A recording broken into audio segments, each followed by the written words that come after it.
Perkenalkan, kami dari kelompok 2 genap akan mempresentasikan hasil display dan kadar glukosa tubuh. Next.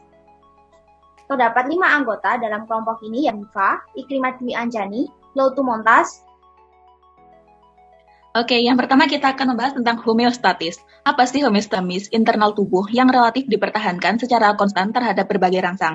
Selain itu, di normal sel. Dan setiap sel dengan kerjanya yang spesifik.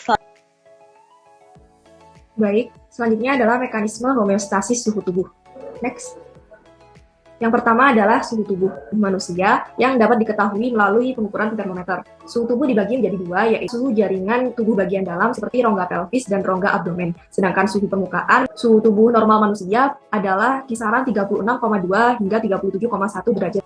Berkaitan dengan suhu tubuh memiliki kemampuan untuk menjaga menghilangkan panas. Organ tubuh yang berperan adalah hipotalamus, yaitu pusat termostat tubuh. Selain itu, terdapat kulit yang berperan.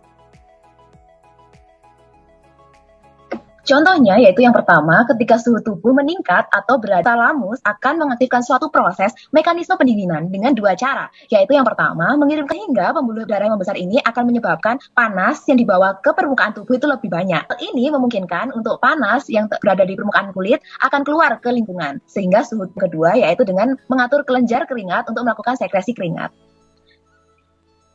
Kemudian, jika suhu tubuh menurun atau berada di bawah normal, maka termostat hipotalamus yang pertama dengan mengirimkan pesan untuk membuat pembuluh darah di kulit kedua akan membuat otot rangka berkontraksi seperti menggigil agar menghasilkan panas.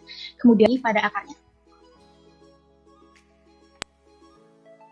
Oke, kita akan membahas tentang mekanisme homeostatis glukosa darah. Jadi, pankreas merupakan organ tubuh yang berperan dalam homeostatis metabolisme hepatik. Dua hormon yang mengatur proses homeostatis glukosa darah adalah hormon insulin, sel beta pankreas, sedangkan hormon glukagen diproduksi oleh sel.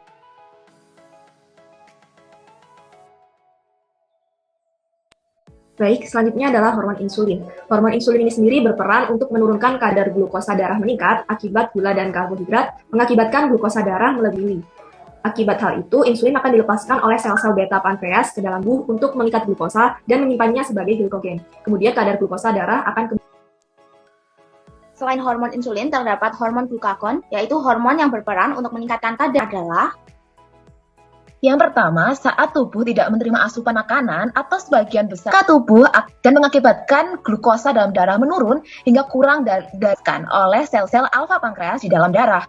Dan hormon glukagon ini glikogennya dan melepaskannya ke dalam darah sebagai bentuk glukosa.